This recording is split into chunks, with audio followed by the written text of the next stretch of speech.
select your methodology. Obviously, what are the existing capacities? If you don't have economists, if you don't have engineers, if you don't have people that are familiar with numbers, it's going to be difficult for you to start using numbers, right? If you don't have background history of things, if you don't keep data, if your inspections don't give you a lot of information, you need to assess what type of methodology. Then the data, there are tools that can help you addressing this methodological approach, but we also need the quality control. When you start doing the RIAs, and I was mentioning the US, you have the Office of Budget and Management, which has a department. The OIRA is called, the Office of Information and Regulatory Affairs in the White House. They are the ones that do the quality control of the cost-benefit analysis in the US. It's a very powerful institution. 50 people, 48 are economists, only dedicated to the analysis of the cost-benefit that is produced by the regulators. And they are the ones looking at how the cost-benefit analysis is done. And they are the ones that control the quality of this analysis. Yeah?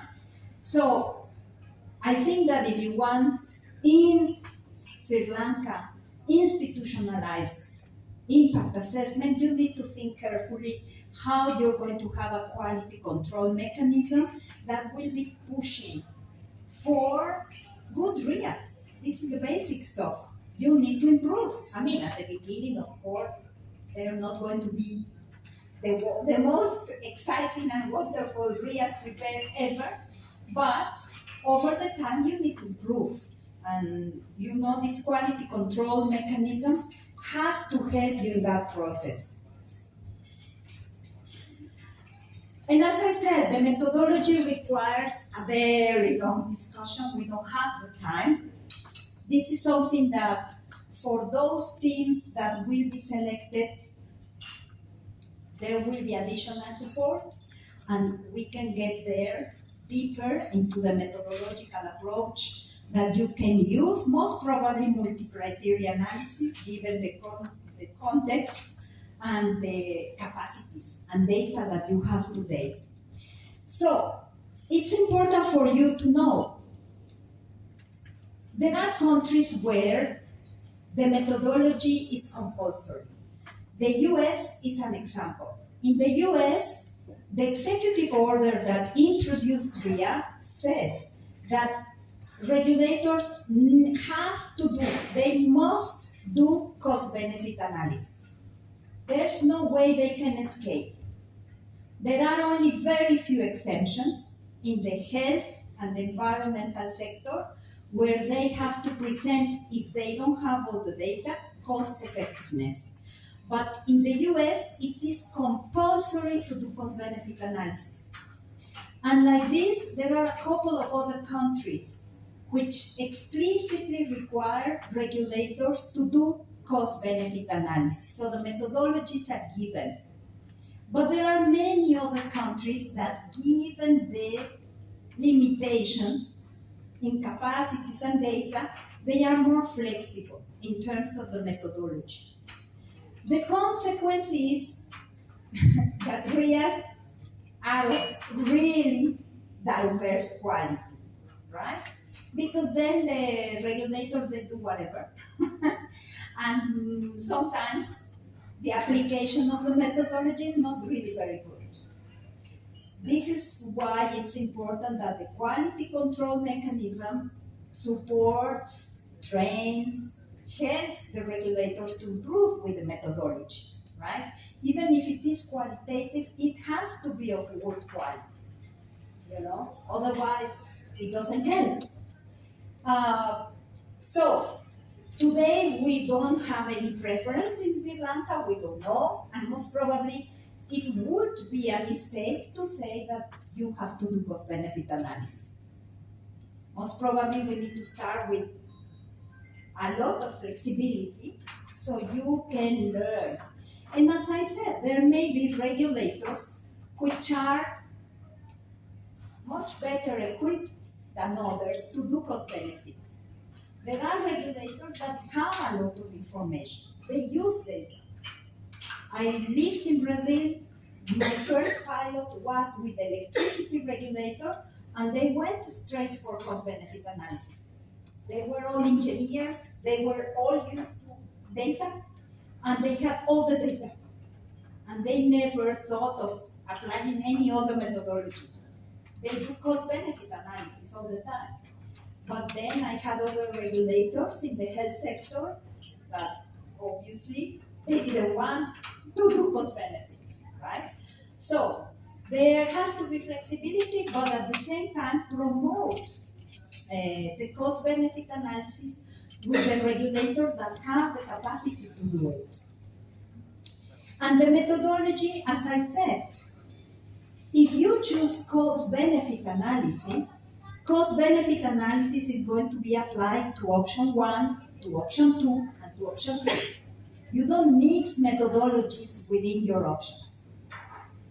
And option 1 is going to be multi-criteria, and option 2 is going to be cost effectiveness, and option 3 is cost benefit. No, it's not the way it works. If you go for multi-criteria, you apply multi-criteria to all the options.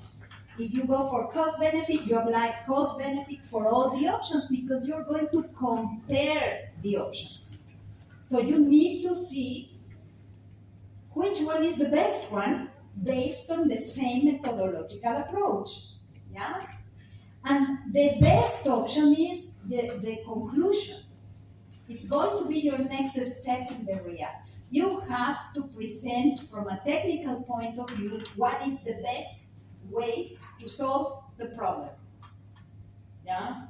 Keep in mind, we are solving a problem. You go back to your problem definition to explain in the conclusion how option 1, 2, 3, whatever, option 3, is the best option to help solving the problem and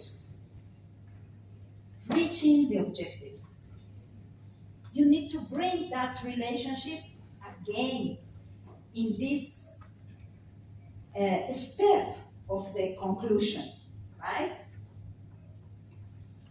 And you need to present why that option brings more benefits, more advantages, more pros to the society than the others, yeah?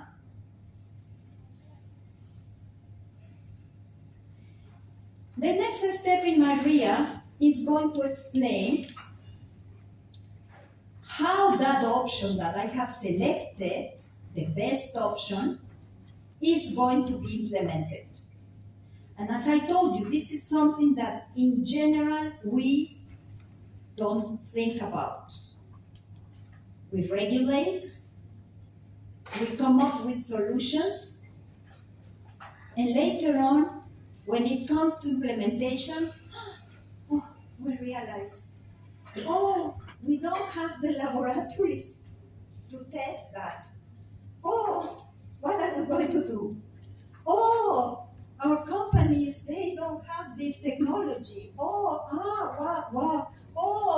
We don't have qualified inspectors to do that collection. Yeah, that's typical, no? Well, in your RIA, you need to think about that.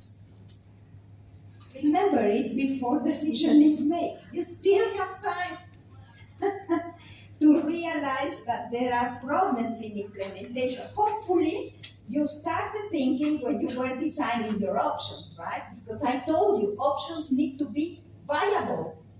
Options need to be implementable. If there are options that cannot be implementable, why are you going to analyze them? Doesn't make any sense. Don't waste your time analyzing options that are not really implementable in your country. So, You should eliminate before options that make no sense, right? But now that you got into the final option, the option that solves best the problem, then you're going to present how it's going to be implemented. Yeah? And obviously there are different ways on how you can implement things. We tend a lot to go for the control. We want to keep control on everything, but that is costly. That is time consuming. That requires also that your institution does a lot of things in order to ensure compliance. Yeah? You either upgrade and design properly mechanisms for your institution to ensure compliance, or you also look for additional solutions, even with the sector, the private sector. No, this is also an opportunity to engage with the private sector and make sure that they also understand the benefits of better participating in implementation. You know? So there are mechanisms for you to promote compliance, but keep in mind, 100% compliance is sometimes not realistic. Yeah? At the same time, you need to have an aspiration to get to high compliance levels. If your expectations are very low, let me tell you, you are failing as a regulator. If your compliance level is very low, your solutions are bad.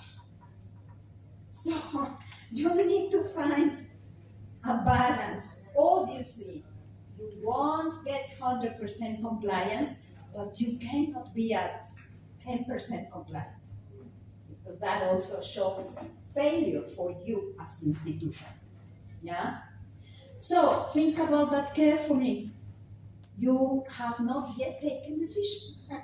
You are before taking decision. So it's very important that you think how you can increase compliance. If you are going to pass a regulation, it's not for the fun of having regulations.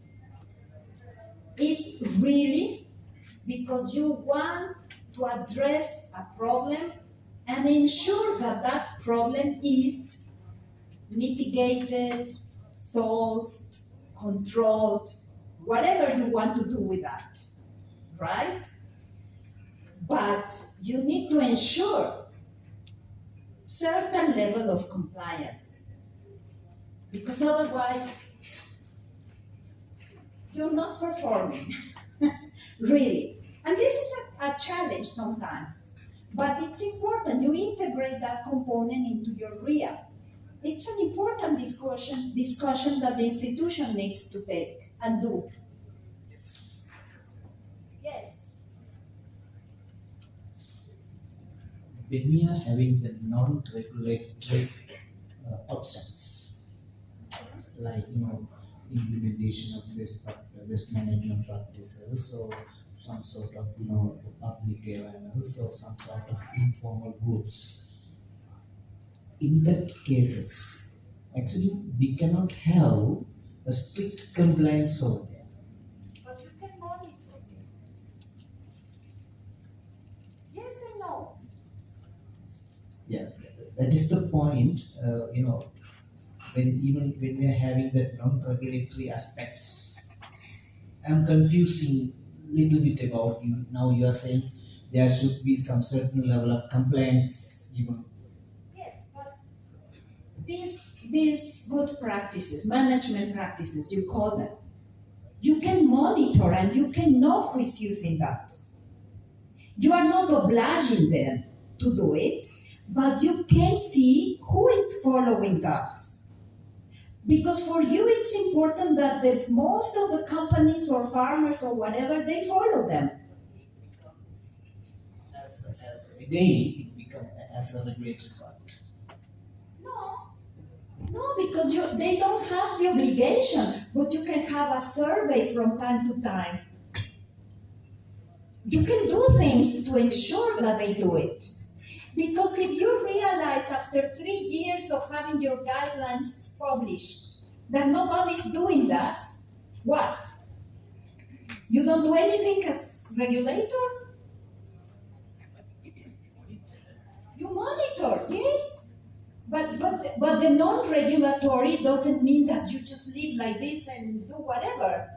If I am the Ministry of Health and I do awareness information campaigns against smoking with kids, okay, it's not compulsory, but it doesn't mean that I don't check on if these campaigns give some results in the long run, right? So I can follow up what has been the impact of these education campaigns in school. I can see and how old were the young guys when they started smoking. Is it something that happens when they are in school? Is it something later? I can find out what is the influence they have, from where they learn how to smoke, so I can refine my intervention. So maybe I don't have to do information campaigns with kids of 10. Maybe I have to do with kids of 15, right? Because this is the age. It doesn't mean that I don't monitor, of course. It's not, it doesn't have the same component of monitoring, but I need to define how am I going to know if I'm addressing the problem and solving the problem. Yeah. Because if I have my guidelines published and I do a survey 3 years later and people are not even in awareness that the guidelines exist, I have a problem, no? As regulator. Why did I publish guidelines? I need to promote them. I need to do awareness raising activities. Those are more, and there are implementation issues that I have to do. It's not a regulation, but it doesn't mean that I don't care. I do things for that, for the implementation. And I monitor if it works or not. For both, even for do nothing. I mean, if it happens that do nothing is the best option, I need to find out how am I going to monitor that. No? How can I ensure that my no intervention is going to be the best way to go? I need to find indicators. And I go to my indicators that I developed in the objective section. When I was defining my objectives, I define indicators. And I bring those indicators into my monitoring and evaluation part of the RIA. Yeah? Because that will tell me if I'm solving the problem or not. And this is going to be very important for my future colleagues. If in 10 years' time, we realize that context has changed, companies are behaving differently, consumers complain, technological advancements are there, and I need to review my regulation, where am I going to get the data from? In the RIA that was done 10 years ago. That RIA will tell me, why did I do that? What were the expectations? What was the monitoring? And my monitoring will be related to that information, to those indicators that I have been monitoring over the years. Yeah? So it's very important that I do this part on the best option. And the very last part that I will need to have in my RIA report is a section that will talk about the consultations that I had with the stakeholders. Any of these cannot be done if I don't engage with the stakeholders. Even from problem definition, objectives, options, and the assessment of the options, I need to talk to the stakeholders. How can I know what would be the cost of implementation of my option 2, which is regulation, if I don't talk to companies? No?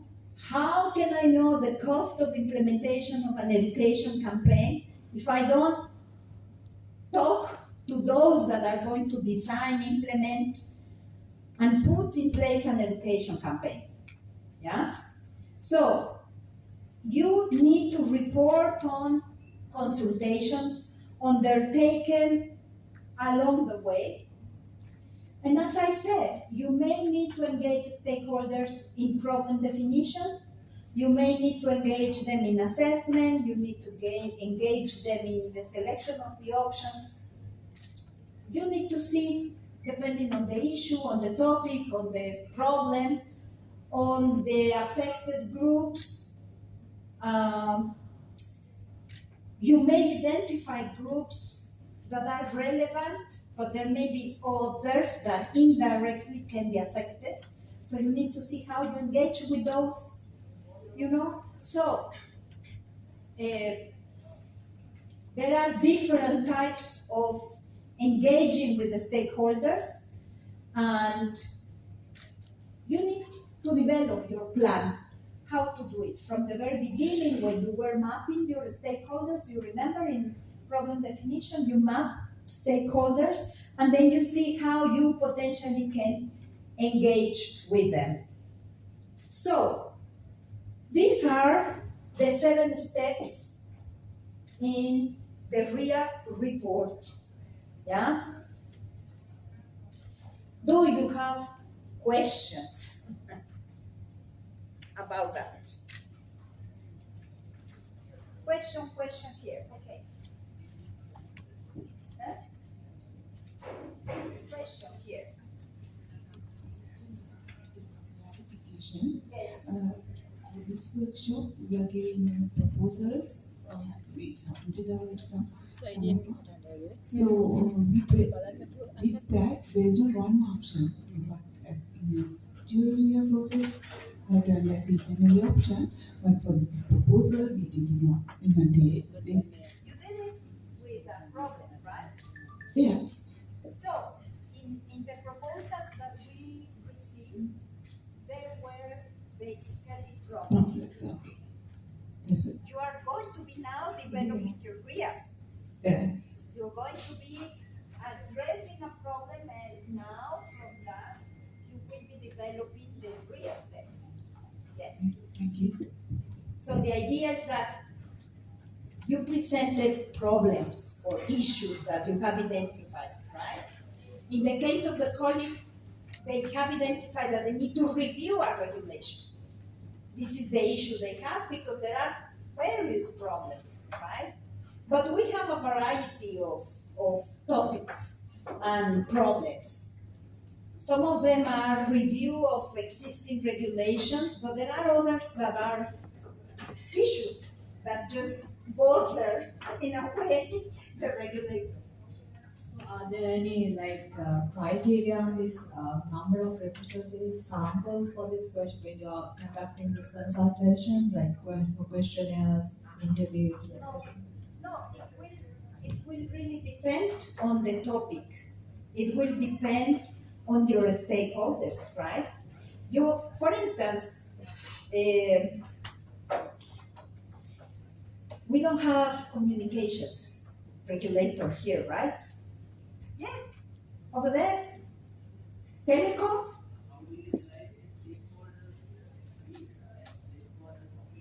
It's a question.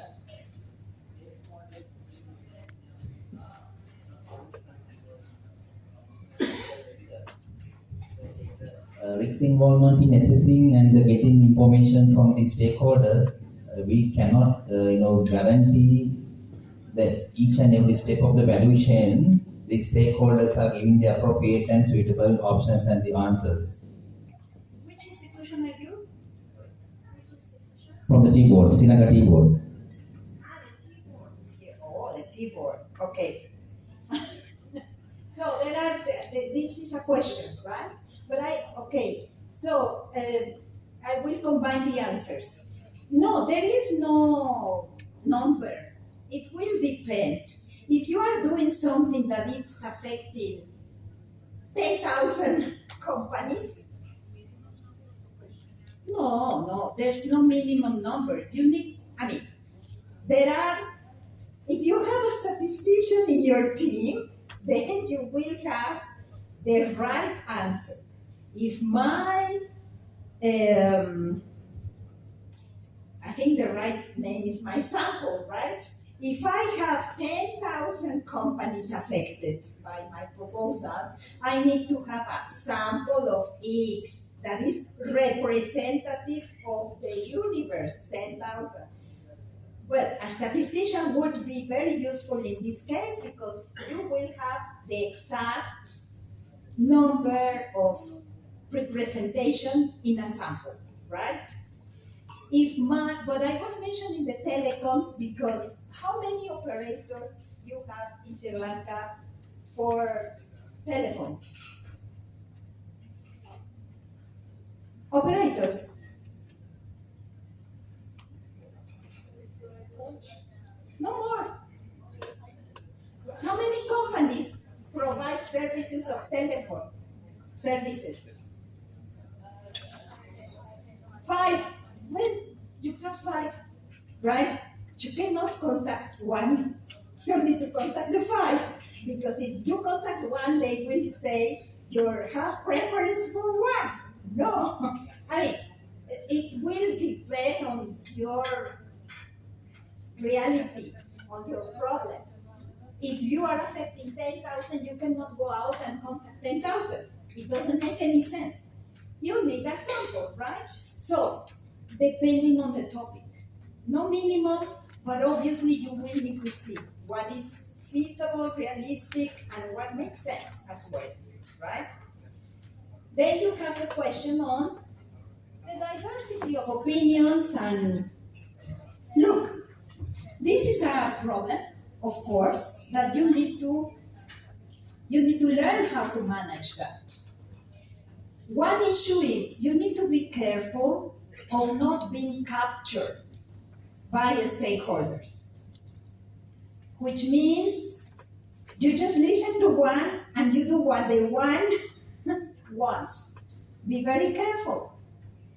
When you have very few players, all of them are whispering, right? And they want to take you here and to take you there. But at the same time, you affect 10,000 companies, and among the 10,000 companies, you will have small, you will have micro, you will have medium size. They don't have the same views. They will come with different approaches. They will be telling you, yes, do that, no, don't do that. No, this is costly. We won't survive. No, we don't want this. No, it's very difficult. No, yes, okay, we can do that, but not that. And you need to decide what is exactly what I take on board. You need to learn how to manage those different views, those different approaches. You need to be open as well to hear the views of different stakeholders. They are valuable, all of them. At the same time, you need to be as objective as possible. You are not trying to get perceptions and feelings from them. You need data to do your analysis. So, try to get data, not opinions. This is my advice. If you are building a questionnaire, ask what you need to ask, not what do you think, right? Not opinions. You are asking for valuable data for you to conduct the analysis. So you need to be careful. I did this nice exercise with an agency in Brazil, and they wanted to develop a questionnaire. And we said, okay, let's do a questionnaire.